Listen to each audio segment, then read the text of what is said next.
बहजोई महाविद्यालय बहजोई के YouTube channel पर मैं सलोनी रस्तोगी आप सभी का स्वागत करती हूँ। आज हम एमए प्रथम वर्ष की उपचारात्मक पोषण में से किसी एक टॉपिक के बारे में चर्चा करेंगे। तो आज का जो हमारा टॉपिक है वो है चिकित्सीय आहार। चिकित्सीय आहार क्या होता है, इसके क्या क्या उद्देश्य हैं, यह कौन सी अवस्था में दिया जाता है, इसके क्या सिद्धांत हैं, इन सभी के बारे में आज हम पढ़ेंगे। तो सबसे पहले ये जान लेते हैं कि चिकित्सीय आहार होता क्या है। यदि रोग की अवस्था में आहार द्वारा रोग का उपचार संभव लगता है अथवा रोग के उपचार में सहायता मिलती है तो ऐसा आहार चिकित्सीय आहार कहलाता है। यह साधारण भोजन को रोगावस्था के अनुसार परिवर्तित करके या उसमें सुधार लाकर शीघ्र रोग से मुक्ति पाने के लिए जब भोजन को एक कारक के रूप में प्रयोग करते हैं तो इसे भोजन द्वारा उपचार कहते हैं। अगर हमें इसकी एक परिभाषा देनी है तो वो कुछ इस प्रकार देंगे कि उपचारात्मक पोषण का संबंध सभी प्रकार के रोगियों से है। वह जो सामान्य आहार लेते हैं या वह जो सुधारा हुआ आहार लेते हैं वो उपचारात्मक पोषण कहलाता है। यानी जो हमारा उपचारात्मक पोषण है वो रोगों को दिया जाता है, जो रोग की अवस्था में होता है व्यक्ति उसको दिया जाता है। रोगी की बीमारी में विशेष प्रकार के आहार की आवश्यकता होती है। रोगी की स्थिति में किसी पोषक तत्व को कम किया जाना आवश्यक है तो दूसरी ओर किसी पोषक तत्व की मांग में वृद्धि हो जाने से अधिक मात्रा में उसे सम्मिलित करना भी बहुत आवश्यक है। यदि रोग की स्थिति में पोषण पर ध्यान दिया जाए तो रोग में होने वाली कमजोरी को रोका जा सकता है।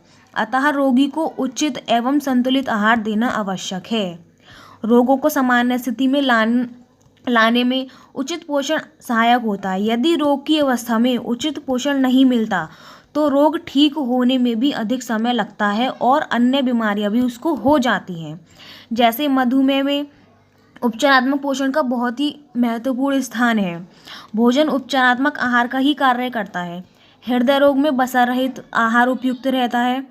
साधारण भोजन को रोग के अनुसार सुधार कर व्यक्ति शीघ्र ही स्वास्थ्य लाभ प्राप्त कर सकता है। इसे ही उपचारात्मक आहार अथवा भोजन द्वारा उपचार कहते हैं। ये हमारा उपचारात्मक आहार होता है। अब हम उपचारात्मक आहार के उद्देश्य देख लेते हैं कि इसके उद्देश्य कौन कौन से हैं। तो सबसे पहला जो इसका उद्देश्य होगा वो ये होगा कि रोग की स्थिति में किसी पोषक तत्व की कमी हो गई हो तो उसे दूर करना चाहिए। उसका दूसरा पॉइंट ये होगा कि शरीर को और विशेष रूप से प्रभावित अंगों को आराम दें। रोग में विशेष अंगों का भी ध्यान रखना आवश्यक है। यदि कोई अंग पीड़ित है या पूरा शरीर उसका पीड़ित है तो उसको अधिक से अधिक आराम करना चाहिए। उसके बाद तीसरा पॉइंट, शरीर के भार में आवश्यकता अनुसार परिवर्तन करना। जो व्यक्ति अपना भार घटाना चाहते हैं या बढ़ाना चाहते हैं तो ऊर्जा की कम और अधिक मात्रा करके शरीर भार में कमी और वृद्धि की जा सकती है। उसके बाद रोग की अवस्था में परिवर्तित क्षमता अनुसार शरीर में भोज्य तत्व की ग्रहण की जाने वाली मात्रा को समायोजित करना चाहिए। जैसे हृदय रोग, मधुमेह आदि रोगों में भोजन में ऐसा सामंजस्य लाना जिससे शरीर उनका उपयोग कर सके, यह भी एक उपचारात्मक आहार का उद्देश्य है। उसके बाद शरीर को शीघ्रता से रोग मुक्त करना, रोग की तीव्रता कम करना तथा स्वास्थ्य स्तर बनाए रखना भी इसका महत्वपूर्ण उद्देश्य है। भोजन में परिवर्तन रोग की अवस्था में करना आवश्यक है। रोगों को ध्यान में रखते हुए आहार नियोजन उसको करना चाहिए। उसके बाद इसके सिद्धांत देख लेते हैं कि उपचारात्मक आहार के सिद्धांत कौन कौन से हैं। तो इसका सबसे पहला पॉइंट ये आएगा कि चिकित्सीय आहार का आयोजन करने से पहले रोगी की आर्थिक स्थिति की जानकारी प्राप्त कर लेनी चाहिए, क्योंकि कुछ महंगे खाद्य पदार्थ कम अवधि के रोगों में बताए जा सकते हैं, लेकिन लंबी अवधि के रोगों में जिन खाद्य पदार्थों को लेने की सलाह दी जाए वे रोगी की क्षमता के अनुसार होने चाहिए। उसके बाद ये देखना कि रोगी शुद्ध शाकाहारी है, मांसाहारी है, अंडे लेता है या नहीं, इन बातों की जानकारी भी आहार आयोजक को होनी चाहिए। उसके बाद रोगी के आहार संबंधी इतिहास के विषय में जानना यह भी आवश्यक होता है कि वह किन खाद्य पदार्थों को सहन कर सकता है और किन को नहीं कर सकता। जैसे कुछ लोगों को दूध पीने से डायरिया हो जाता है तो कुछ को कब्ज की स्थिति उत्पन्न हो जाती है। आहार में ऐसी खाने की चीज़ों का नियंत्रण आवश्यक होना चाहिए। उसके बाद जिन खाने की चीज़ों से रोगी व्यक्ति को एलर्जी हो उन्हें आहार से पूरी तरह हटा ही देना चाहिए। उसके बाद आहार आयोजक को रोगी का व्यवसाय क्या है उसके अनुसार उसके खाने के समय के विषय में भी जान लेना चाहिए। उसके बाद इसका अगला पॉइंट ये आएगा कि रोगी के आहार में उसके स्वास्थ्य की दशा के अनुसार पोषक तत्वों की मात्रा की जानकारी भी आहार आयोजक को होनी चाहिए। उसके बाद अगला पॉइंट ये है कि रोगी की शारीरिक दशा किस प्रकार की है इस बात की जानकारी जांच व चिकित्सकों के द्वारा कर लेनी चाहिए ताकि उसी के अनुरूप पोषक तत्वों को प्रदान करने वाला आहार रोगी को दिया जा सके। उसके बाद आहार आयोजक के लिए यह जानना भी आवश्यक होता है कि रोग निवारण हेतु या उसे बढ़ने से रोकने के लिए किस प्रकार के परिवर्तन आहार में होने चाहिए। परिवर्तन से तात्पर्य यहाँ पर यह है कि किन खाने की चीज़ों को आहार से घटाना चाहिए और किसको बढ़ाना चाहिए। उसके बाद आहार आयोजक को रोगी की आहार संबंधी आदतें जैसे उसकी पसंद नापसंद खाने का समय तरीका उसकी अपनी निजी समस्या जैसे किसी के दांत टूट गए हों आदि की जानकारी भी उसे होनी चाहिए। उसके बाद रोगी के आहार का आयोजन करने वाले व्यक्ति को भोजन को अच्छी तरह से बनाया और पकाया हुआ हो आकर्षक ढंग से परोसा हुआ रोगी के सम्मुख रखना चाहिए। जैसे जो चीज़ गर्म खाई जाती है उसको गर्म ही देना चाहिए। जैसे उदाहरण के तौर पर अगर हम कहें चाय है कॉफ़ी सूप ये गर्म ही देना चाहिए। उसके बाद जो चीज़ें ठंडी खाई जाती हैं जैसे कि कस्टर्ड हो गया आइसक्रीम इन्हें ठंडी ही अवस्था में रोगी को देना चाहिए। उसके बाद रोगी के आहार का आयोजन करने वाले व्यक्ति को आहार एवं पोषण विज्ञान विषय की संपूर्ण जानकारी भी उसे होनी चाहिए। ये चिकित्सीय आहार के सिद्धांत थे। उसके बाद हम बात करेंगे रोग की अवस्था में आहार नियोजन को प्रभावित करने वाले कारक कौन कौन से हैं। तो इसमें सबसे पहला कारक है सामाजिक कारक। भोजन के सामाजिक महत्व से कौन भला इनकार करेगा। सामाजिक कारक भी बहुत महत्वपूर्ण है। तो रोग की स्थिति में रोगी कई सामाजिक कारक जैसे शादी जन्म मृत्यु पर्व त्योहार पूर्ण स्थिति या अन्य समारोह में भाग नहीं ले सकता और ना ही वह मित्रों रिश्तेदारों परिवार के सदस्यों के यहाँ आ जा सकता है जिससे वह एकांकी का अनुभव करता है। जहाँ जब वो कहीं जा नहीं पाएगा ना किसी से मिल पाएगा तो वो क्या करेगा अकेलापन महसूस करेगा। रोगी यदि संभावित समुदाय में रहने में प्रसन्नता का अनुभव करता है तो रोग की स्थिति में भी वह सबसे मिलना जुलना बाहर आना जाना खाना पीना घूमना बोलना गाना आदि सभी सामाजिक कार्यों में भाग लेने का प्रयास करेगा जिससे रोगी की कैलोरी संबंधी आवश्यकता में भी वृद्धि होगी और उसकी ऊतकों की टूट फूट भी अधिक होगी और पाचन क्रिया भी उसकी प्रभावित होगी। ये सामाजिक कारक होता है। उसके बाद आता है मनोवैज्ञानिक कारक यानी रोग की स्थिति में रोगी की मनोदशा भी प्रभावित होती है। जैसे लंबे समय तक चलने वाले रोग अथवा अत्यधिक तकलीफ एवं कष्ट देने वाले रोग संक्रमण या बिस्तर से ना उठ बैठ पाने वाले रोग में तो पर्याय रोगी की मनोदशा अत्यधिक भयानक ही हो जाती है। रोगी को एकांकीपन एक रोग जैसा भी दुखद करता है। जैसे अन्य लोगों से प्रेम क्रोध करने पर उसका प्रभाव एक जैसा अथवा अपेक्षाकृत नहीं रहता जिससे उसका अपने ऊपर विश्वास डगमगाने लगता है।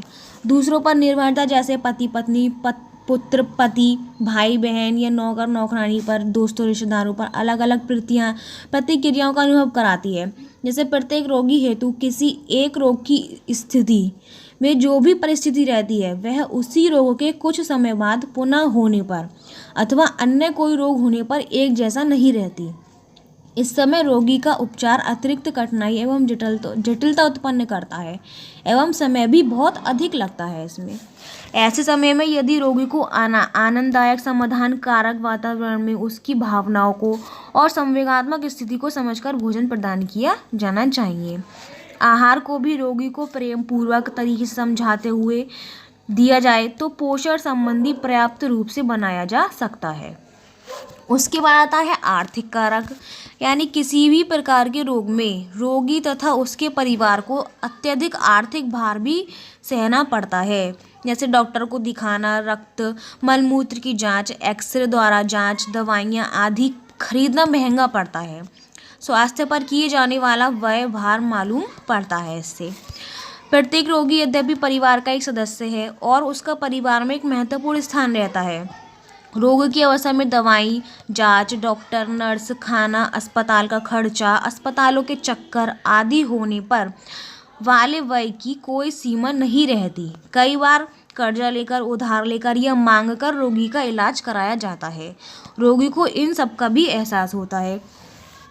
उसके बाद आता है हमारा सांस्कृतिक कारक, यानी भारतीय संस्कृति के अनुसार बाजार हाट करना अधिक मेहनत का कार्य करना पुरुषों का कार्य माना जाता है। घर के सभी कार्य जैसे भोजन बनाना, स्वच्छता, घर की देखभाल, बच्चों की देखभाल, घर व्यवस्था संबंधी कार्य महिलाओं द्वारा किए जाते हैं। इसी प्रकार भारतीय संस्कृति में पुत्र ही पिता को अग्नि देगा या पिता द्वारा पुत्री का कन्यादान किया जाएगा।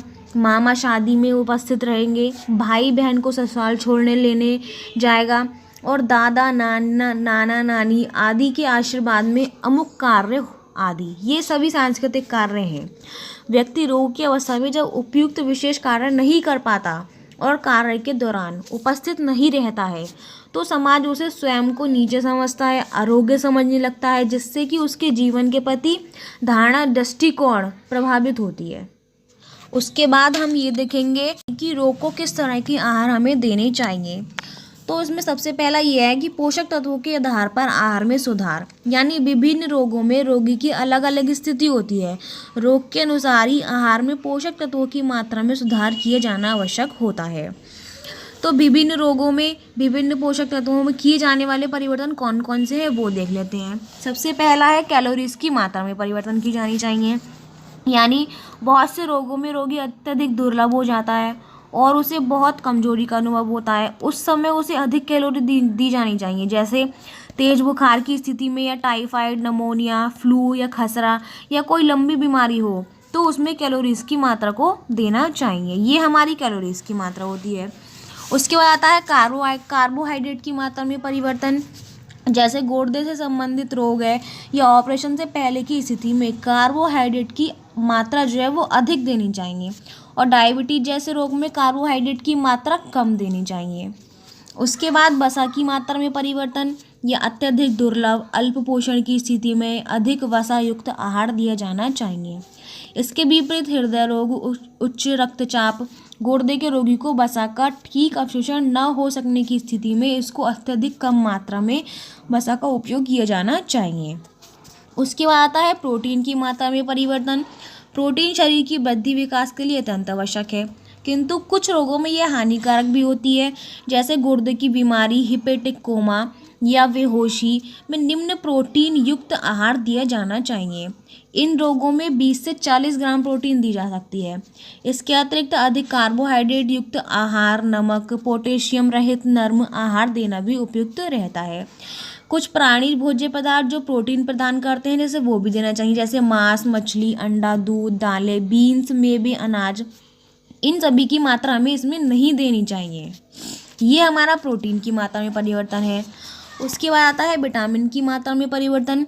लगभग सभी सामान्य रोगों में विटामिन की हीनता जनित रोग जैसे कि रतौंधी, स्कर्वी, अस्थि विकृति, बेरी, पलाग्र आदि रोगों में अधिक विटामिन की आवश्यकता होती है। उपचारात्मक आहार में विटामिन की आवश्यकता बहुत अधिक होती है। उसके बाद ये तो हमारे पोषक तत्वों के आधार पर आहार में सुधार था। अब हम देख लेते हैं कि भोजन की बनावट में कैसे परिवर्तन कर सकते हैं। तो रोगी की शारीरिक आवश्यकताओं के अनुसार आहार की बनावट निम्न प्रकार के आहार के रूप में किया जा सकता है। जैसे पहला है तरल आहार। तरल आहार उसको कब देते हैं? जब रोगावस्था के कारण रोगी ठीक प्रकार से ठोस पदार्थों का सेवन नहीं कर पाता तो उसे तरल आहार देने की आवश्यकता होती है। इसके अलावा इस प्रकार का आहार डायरिया, पेचिश, मुंह, गले, पाचन नली में घाव होने पर या संक्रामक रोगों में और ऑपरेशन के बाद दिया जाता है ये वाला आहार। इसमें ग्लूकोज, सोडा, वाटर, शक्कर घोल, वसा रहित छना हुआ सूप, फलों या सब्जियों का रस, सूप, पतली चाय, कॉफ़ी, पतला मस्टर्ड इत्यादि ये सारा इसमें दिया जाता है। ये हमारा तरल आहार कहलाता है। उसके बाद आता है अर्ध तरल आहार। कब दिया जाता है उसे? अर्ध तरल आहार प्राय उन रोगों में दिया जाता है जिसमें रोगी भोजन चबाने में असमर्थ होता है, यानी रोगी भोजन को चबा नहीं पाता है, भोजन निकलने में उसे कठिनाई होती है और रोगी पाचन संबंधी रोग से भी ग्रसित होता है। तब उसको अर्धतरल आहार दिया जाता है। अर्धतरल आहार के अंतर्गत जैसे दलिया है, सूजी, साबूदाने की पतली खीर आ गई, खिचड़ी आ गई, घुटी हुई सब्जियां, सूप, जूस, दूध, अंडा आदि सम्मिलित किए जाते हैं। अर्धतरल आहार बहुत समय के लिए दिया जा सकता है। कैलोरी, प्रोटीन, विटामिन और खनिज लवण की मात्रा की पूर्ति अर्धतरल आहार द्वारा ही पूरी की जाती है। उसके बाद आता है ठोस या सामान्य आहार। उसे कब दिया जाता है? सामान्य आहार ठोस एवं तरल पदार्थों का मिश्रण है। इसमें मिर्च मसाले कम मात्रा में दिए जाते हैं और उसको इस प्रकार से पकाया जाता है कि उसके जो पौष्टिक तत्व हैं वो नष्ट न हो पाए। वो हमारा ठोस या सामान्य आहार कहलाता है। उसके बाद आता है नर्म आहार। क्या होता है? जो रोगी आसानी से भोजन चबाने में असमर्थ रहते हैं। आंतों, अमाशय से संबंधित रोग, पाचन संबंधी रोगों में, तीव्र संक्रामक रोगों में और ऑपरेशन के पश्चात कोमल अथवा मुलायम आहार दिया जाता है। ये ऐसे रोगी को दिया जाता है जो जिनके दांत न हो, कम दांत हो या कृत्रिम दांत ठीक से ना बैठते हों, उनके लिए यह आहार दिया जाता है। ये हमारा आहार होता है कि रोगी को किस तरह के आहार हमें देने चाहिए। इसी के साथ आज का हमारा टॉपिक उपचारात्मक आहार समाप्त होता है। धन्यवाद।